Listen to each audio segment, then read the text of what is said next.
Hey everybody, greetings from Egypt. This is Grant here, Pastor Mission Hills. A few of you asked me to maybe take some video of where we are going on this trip, and so we're at the pyramids right now, which is pretty awesome. And I kind of want to just give a glimpse of what this trip is about for us with Under the Fig Tree. Some of you will never be able to do something like this, and others of you might, so I'm hoping to inspire both of you. If you're kind of on the edge about coming to a trip with Under the Fig Tree, I just want to push you further with that. But if you could never make it, we want to just give you a glimpse. Also, shout out to my kids who wanted me to do stuff as well. So, how's it going, everybody? And here we are.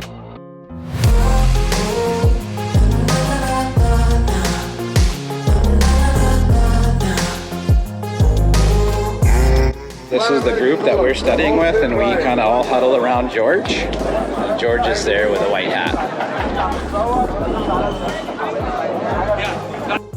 Guess who's here? Jill. She's my wife. She's nice. So you can't even see the top of the pyramid from where I'm standing. So for all you Bible people, this pyramid here, the Israelites didn't build this pyramid. It was built long before the Israelites came. And this pyramid is called the Khufu pyramid. And there's a horse. Most of the stone from these pyramids came from a lot of it came from about 500 miles away. They floated it here. Now look how big these stones are. Just massive. It's the Khafra. See the top of that? That was covered with gold when it was built. And there's no more gold on there anymore. Yeah, that's the second pyramid built by Khafra. And that's Khufu's son. Those pyramids were built while those kings or those pharaohs were alive. And that was their tomb. They'd be buried at the bottom. It's a pretty big building project while you're alive. And absolutely massive structures. In a minute we're gonna go into that pyramid. And apparently if you like, or if you don't like tight spaces, it's not for you. I don't know, whatever you... Hi Joe.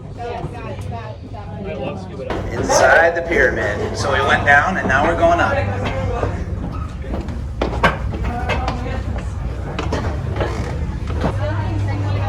We are now at the bottom of the pyramid, the Khafra pyramid.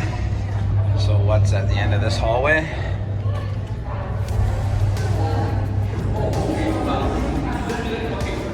That's where the body was of Khafra, mummified.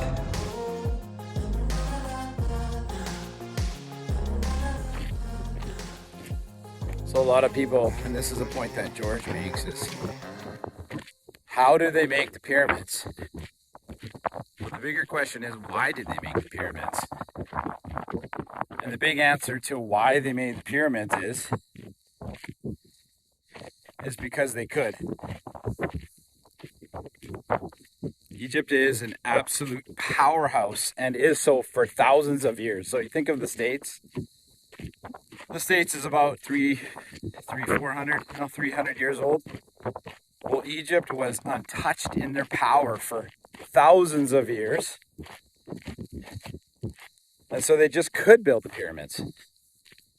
So it was a power thing. It was an influence. It was wealth. And they were wealthy for one reason. And we're going to show you that later.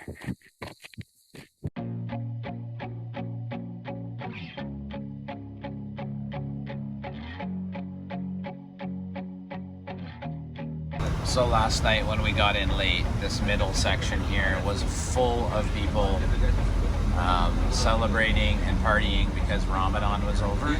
And Ramadan is on, the Muslims take a month out of the year and they fast during the day. They do not drink anything during the day and they do not eat much during the day. And so that just finished 2 days ago. And so that's also why the roads are so clear. Now we are going to the Egyptian Museum. It's the old museum in Cairo. There's a new one being built. But according to our guide, George, this one is a real gem. So we're going to see some really cool stuff here. This museum is just full of like wall-to-wall artifacts, but a lot of them now are being moved to the new museum. There's some really, really cool stuff in here.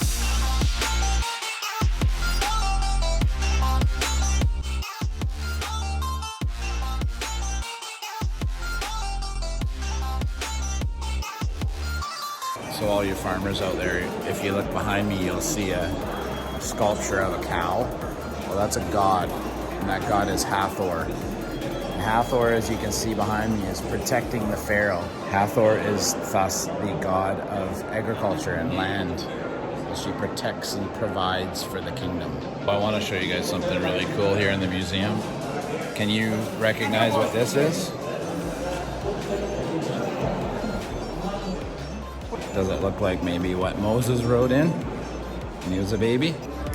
Apparently all the Egyptian citizens, they would be buried with gods. I want to show you a god that a couple of the Egyptian people were buried with. They were buried with the gods of cows.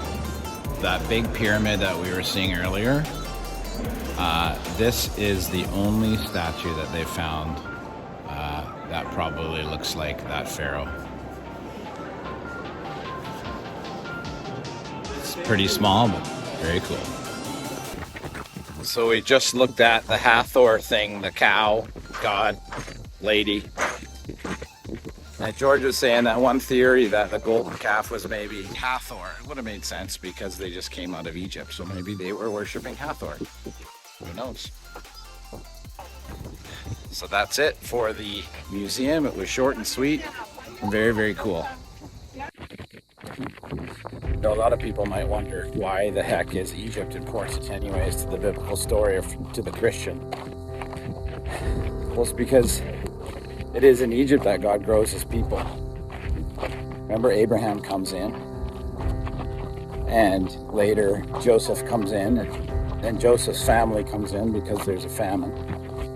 And it's that next 400 years that Israel is grown and oppressed by Egypt. They become too strong. And eventually, God hears the cry of Israel in Egypt. And then Israel grows, of course. And then, of course, they're delivered into the wilderness. So Egypt is really where Israel is born. Of course, it's out of Israel that we get the Christian faith, right? Of course, Jesus is a Jew. Jesus is Jewish. So Egypt is just massive. It's massively important to the biblical story.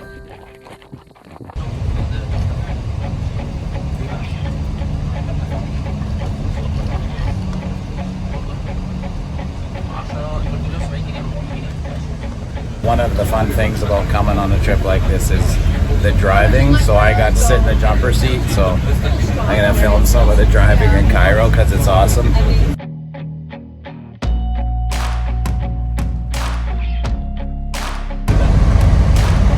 See here, there's 3 guys on a bike with no helmet.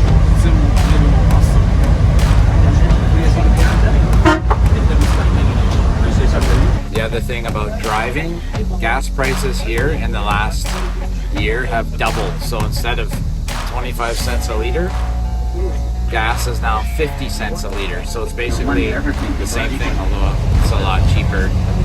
Of course, I mean, I think we'd probably be like paying 50 cents, but for their standard of living and cost of living, it's really expensive here now.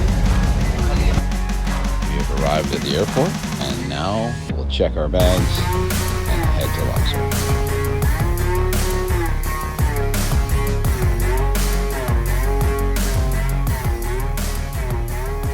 Interested in traveling with Under the Fig Tree Ministries? Go to underthefigtree.org.